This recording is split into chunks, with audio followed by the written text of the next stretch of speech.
Okay, as long as everybody can see the screen. Noel, just let me know when you want me to move to the next slide, please. Sure, we can just bump past the title slide. That'll be good. So I guess I'll start with just a bit of an overview of what PDAP is and what it does, what it's intended to do. PDAP's very much a disaster assistance program.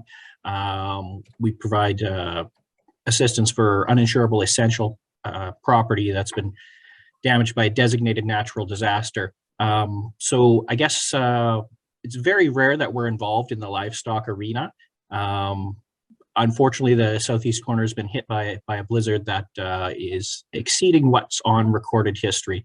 So it's kind of that once in a lifetime events or never ever been seen before type of events is where PDAP assistance comes into play. So I mean, definitely don't plan around receiving PDAP assistance every year. That would definitely be outside the scope of the program. The long and the short of it is something significant has to have happened weather-wise. If that's the case, we look to your local authority to designate under the PDAP program. I think a lot of the RMs in the southeast corner have already done so, and we're certainly in contact with several more. The losses that are incurred that receive assistance through the PDAP program have to be directly related to the designated disaster. So things that just happen coincidentally at the same time as the event are not stuff that we're going to look to assist with. It has to be something that's caused directly by the disaster. And secondary effects are also something that we wouldn't look to provide assistance for. PDAP is definitely not intended to compete with private insurance. It's not intended to provide full compensation. So even though you receive PDAP assistance, we recognize there are definitely things that are going to be losses that you've incurred that are outside the scope of PDAP. You know, loss of time, loss of productivity is a super common one. We're looking to assist with the things that were damaged directly by the storm, not those secondary effects. We can go ahead and bump to the next slide there.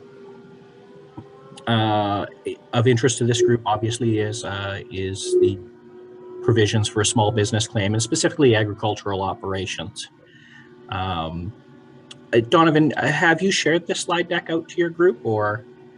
No, I didn't. Okay, we can probably do so after the meeting so that you guys have this information. I won't spend a whole pile of time on how we define a small business or an agricultural operation, but those are the provisions in our regulations that allow us to provide assistance to farmers in this instance.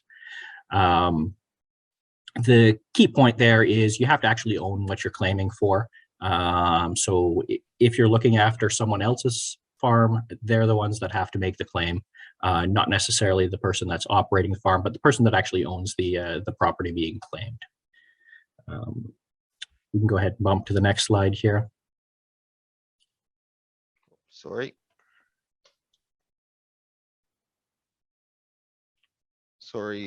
Noel, I must have a problem for some reason. No worries. Why it froze up, I have no idea, but try that again.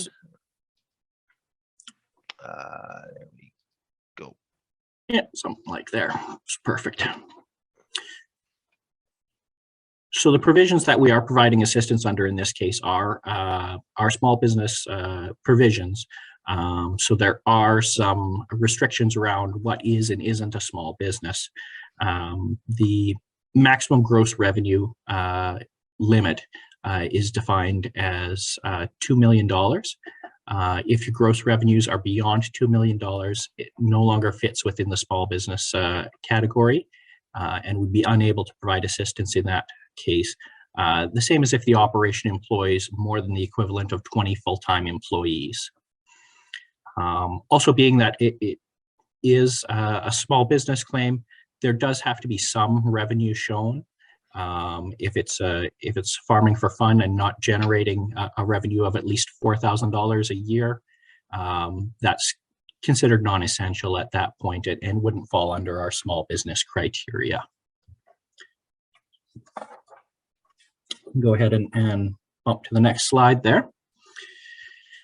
So what are our limits on it? The maximum payout under a small business claim is $500,000.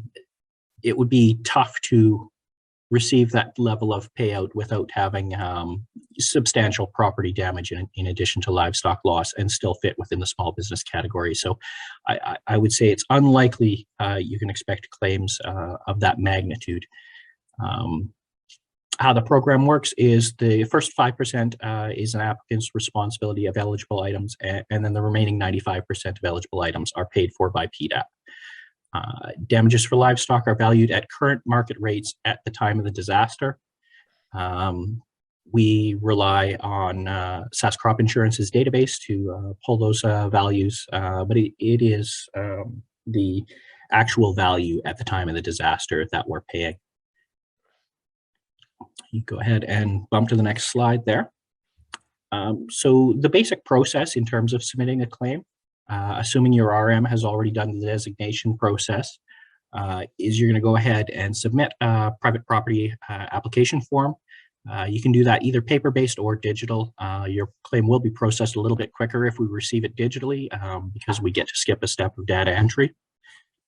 If the claim meets the initial eligibility criteria, it's going to be assigned to an adjuster who will be in contact with you as the claimant to get an inventory of what's been damaged, what you're claiming, and provide information back to the program. The adjusters are our eyes and ears in the field.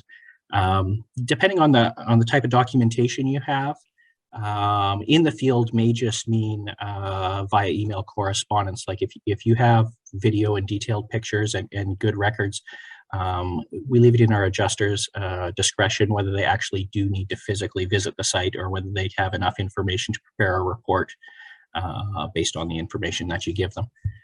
PDAP will review the report for accuracy and alignment with our program regulations, and then we'll proceed to issue a payment on that basis. When you receive that initial payment from PDAP, assuming you're satisfied with it, there's no further action required on behalf of the claimant.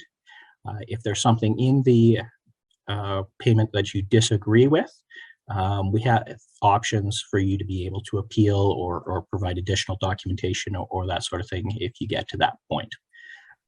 So it's not like game over as soon as you receive that initial payout. You do still have the opportunity to provide additional documentation that you may not have had at the time of the adjuster's visit. Although we are unable to add additional damaged items after the adjuster's visit, so it's very important that you identify all the items that you're being claimed for at the time of the adjuster's attendance. Go ahead and bump that to the next slide. So I've included just a sample of the livestock loss worksheet. I'm assuming livestock loss is the type of loss that most here are interested in. So this is the type of information that we're looking to gather. It's some basic client information and a description of what happened. And then if you bump to the next slide, is basically just a breakdown of what was lost in terms of livestock. So that should be hopefully fairly straightforward for all you guys. There's not a pile of detail in there. So if you do have situations where the cattle that you're claiming for are not standard commercial cattle, there's something exotic, something unusual, make sure you provide that information to your adjuster so that they can include it in consideration of the value lost. And from there, just provided some contact information. You can go ahead and reach us. The easiest is the toll-free number that's staffed during regular office hours. Even if your particular program advisor or adjuster is not available, the toll-free number will be able to get you in touch with someone that is in the office and can give you immediate answers to whatever questions you may have. For submission of information or supplemental information, PDAPdocs@gov.sk.ca is the email address